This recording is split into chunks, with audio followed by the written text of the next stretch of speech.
Now, with the storm taking aim on our coast, many people are gearing up for what's to come. And city crews across the area have already started storm preps, and now several Norfolk residents are preparing. We turn now to Casey Baylor live in Larchmont, I should say, with what the plans are out there. Casey, good afternoon. Hey, Ashley. Well, some Norfolk residents are either cleaning up around their home or they're stocking the refrigerators and heading to the grocery store. But no matter what their preparation looks like, they all say they are ready to spend this weekend indoors. Norfolk resident Marie Hull has seen her fair share of flooded streets.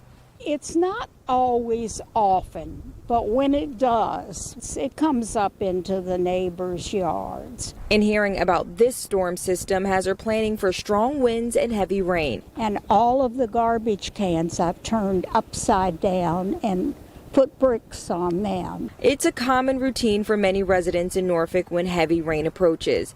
We have a procedure at our house that you just make sure you have the right food and heating units and flashlights ready. Jean O'Chevy says she's fortunate her preparations are minimal compared to others.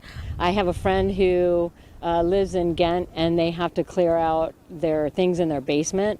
Other residents fear flooded roads would make it difficult to get out of their neighborhoods. We can't get to Larchmont, or we can't get to certain areas like Ward's Corner. So their plan is to grab all the essentials now and wait out the storm at home.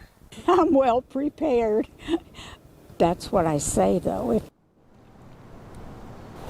Now, those residents I spoke to say they're used to this kind of weather, but they do have one big concern, and that's the possibility of a power outage this weekend. We're live in Norfolk. I'm Casey Baylor for 13 News Now. All right, Casey, thanks for that report. City officials say a number of public works crews are working today and will have more people scheduled around the clock. Now, officials say the Parks and Forestry Bureau is ready to help respond if needed.